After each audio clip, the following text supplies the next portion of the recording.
Hey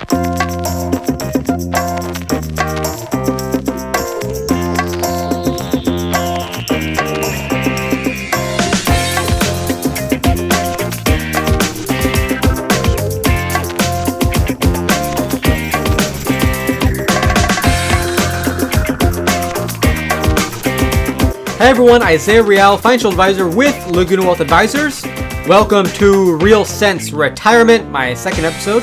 This is my question and answer show. It's where I answer your questions when it comes to retirement, money, investments, you name it, we talk about it. So this is my second episode. In this episode, I have 4 different questions I'm going to share with you revolving around short-term bonds, capital gains taxes, fiduciaries, and volatility. So let's get started. All right, question number 1. Thoughts on short-term bonds versus other bonds. So there's a factor here, and again, everyone can have their own opinions. This is just my opinion on this. And so this is what I look at, is especially because majority of the time is I'm looking at retirement for my clients and helping people with retirement. So typically when it comes to that, there's lifestyles that need to be met. There's monthly income that needs to be drawn because these people need to live off of the money that they saved during their working year so that they can use it in their retirement. And so a key factor here when it comes to, at least for me thinking about it, when it comes to short-term bonds versus long-term bonds for portfolios, is inflation. A gallon of milk. Think about the price of what a gallon of milk costs today. Is it the same price that you paid 15, 20 years ago? Odds are no, it's not. Same thing for a car, same thing for a house, same thing for everything in between. Inflation typically tends to go up over time. We tend to pay more for certain things.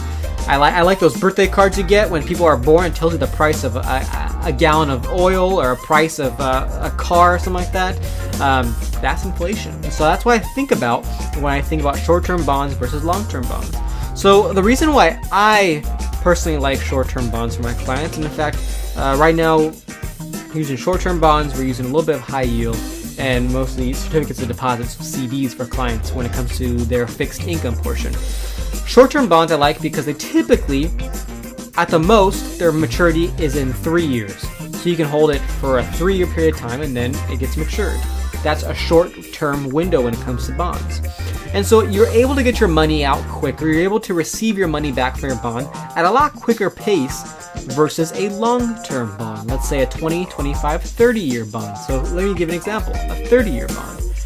Let's say we put our monies to work $1,000 into a short-term bond that lasts 3 years. So in 3 years, it's going to be, depending on when you see this, most likely it'll be 2022, 2023. It's going to be a short-term window. And so yes, a gallon of milk may cost 25, 50 cents more, or a car may cost $1,000 or $2,000 more, or a home it may cost you a little bit more. But the relative value of something is still relatively the same. It hasn't gone up a boatload, hasn't gone down a boatload most likely. So the value, so the money that you put into that bond, when you get it back in 3 years, it's still going to hold the majority of its value, which is a good thing for you. It's valuable. Let's say you put $1,000 into a 30-year bond. Well, we have to wait 30 years to get that money back. Well, in 30 years, do you think a car, a home, a gallon of milk is going to cost the same that it does today? Most likely, no, it's not. It's going to be double the price, or at least half the price, or who knows. But odds are the price is going to be going higher. So that $1,000 that you put into that bond today is not going to have the same impact, and it's not going to have the same value 30 years from now. So I like to share that with clients. I like to share that with prospects because it's important to know inflation does play a huge role when it comes to the bonds you pick and when it comes to thinking ahead. Question number 2, capital gains taxes. How they work? Okay, so full disclosure, I'm not a CPA, I'm not a tax professional, I'm a financial advisor, and I'm working to get my CFP right now. So the best person to answer this question is going to be a tax professional, is going to be a CPA. Even I go to CPAs and tax professionals for my dire tax questions. Relative thinking is capital gains taxes work like this. It goes 2 ways, capital gains taxes and ordinary income. So typically when you hold an investment, in fact, let me share with you the definition from investipedia.com. That'll give us some more insight. capital gains taxes, and this is the definition from investopedia.com, is a tax levied on capital gains or profits from the sale of specific types of assets. So key word there is from the sale of specific types of assets. So it's when we sell our investments, when we sell our stock, our bond, our ETF, our mutual fund, it's when we sell it. While we hold it, meaning that we bought the investment, we're holding on to, or perhaps we're making gains on that, we're not paying capital gains taxes or any kind of tax on that because we're holding it in our investment. We're appreciating the investment. Once we sell it, that's when we pay taxes on it. So capital gains taxes work in the sense of typically, if we hold the investment and we sell it after 1 year period of time, so let's say we bought this investment in January 1st of 2018 and we held it until January 2nd of 2019, that's going to be considered a capital gains tax because we held it for over a year period of time. Let's say we bought an investment on January 1st of 2018, we sold it on, today's December 6th, so we sold it on December 6th, 2018. Well, we held that investment for less than a year period of time. So it's not going to be considered capital gains tax. It's going to be considered ordinary income for you. And again, that's going to be depending on what your tax bracket is and what your income and your adjusted gross income is going to be. And so capital gains taxes work is because people like to use it as a strategy sometimes. And the IRS talks about it like this: tax rate. The tax rate on a net capital gain usually depends on the taxpayer's income. So the maximum tax rate on a net capital gain is 20%. However, for most taxpayers, a 0 or 15% rate will apply. A 25 or 28% tax rate can also apply to certain types of net capital gains. So people like to use it as a strategy because typically they pay from anywhere from 0 to 15%, at times 25 or 28%. But for some people, and I guess everyone's different, but the capital gains taxes can be less in that you have to pay for taxes versus ordinary income taxes. So that's how it works, is if you're looking at capital gains taxes, odds are you're probably going to want to hold your investment for over a year period of time and then sell it to get that capital gains taxes. So that's the quick answer there. Third question, fiduciary. What's a fiduciary? Great question. It's me. That's what I am. I'm a fiduciary. I'm a registered investment advisor. Laguna Wealth Advisors is an RIA, a registered independent advisory firm. We are fiduciaries. What that means is me, Laguna Wealth Advisors, has to put you, the client or the investor, I have to put your interests first. I can't put my interests first. I can't put my company's interests first.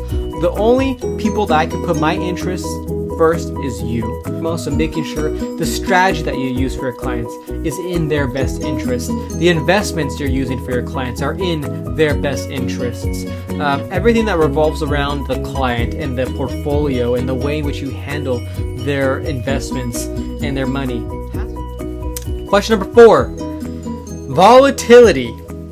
What's happening there? Okay, good question. I'm going to break it up into two different parts. Macro versus micro. Let's start with micro. Micro is when we think short term.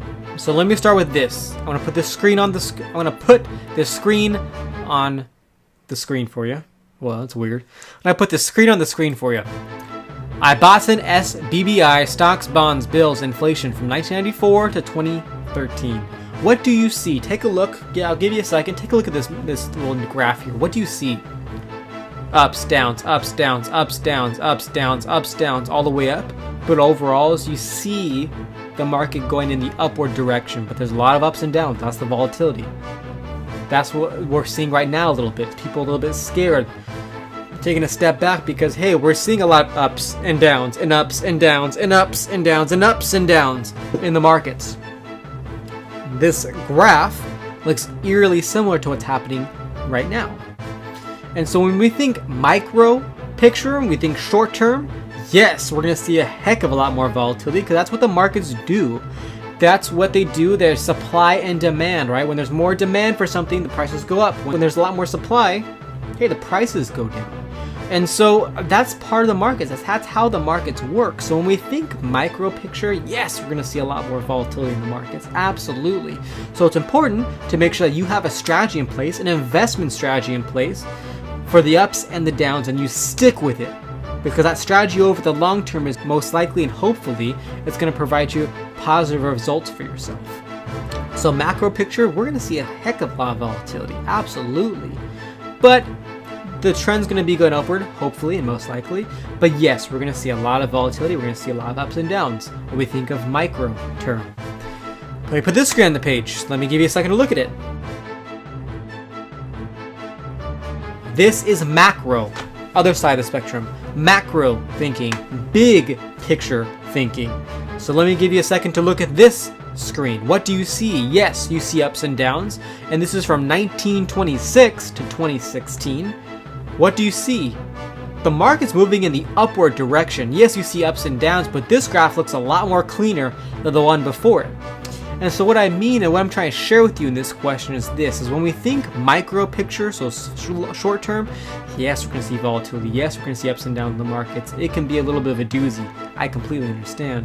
When we think macro picture and we have a long-term investment strategy in place and we stick with that long-term investment strategy for the long term, this is a probable outcome that can happen is, hey, the markets will continue to go higher. And then look, as you can see on the screen, we had the stock market crash, and you can see it's closer to the left side, 1926. There's Pearl Harbor, Sputnik, the JFK assassination, the Tet Offensive in Vietnam, the start of the inflationary period. We had the stock market crash in the 1980s, the start of the Gulf War. We had September 11th. We had the Wall Street Reform Act and the Great Recession. And look, through all of that, what's the trend on the graph? It continues to be in an upward direction. And so macro picture, we have to make sure we have our long-term strategy in place because that's going to get us through the ups and going to get us through the downs. The interesting thing about micro, I should say, is volatility leads to opportunities. And so we have to be specific, we have to be very detailed when we make specific buying opportunities or investment changes in our portfolio, because there can be some opportunities. There's always opportunities, and there's always not opportunities, depending on what your point of view is. But the big picture is this, is that when we look at the markets, we have to look two different ways, macro and micro. Micro, short-term thinking, we're going to see ups and downs in the markets. It's part of the market cycle. Let's make sure we have our investment strategy in place and we take advantage of those opportunities when they come. Macro picture, big picture, volatility is part of the market cycle. Overall, even with recessions and depressions and world wars and assassinations, markets have gone up throughout time. Most likely, of course we can't guarantee anything, but most likely the markets will go up too as well. So that's my answer I want to share with you today. Those are the 4 questions that I want to share with you today. If you have any questions that you want me to answer for you, please message them to me, comment on here so I can answer those questions for you. I'm excited to do so and I'm happy to do so. Without further ado, I'll leave you to the rest of your day. Thank you so much. This is Real Sense Retirement. I'll talk to you soon. Take care. Bye.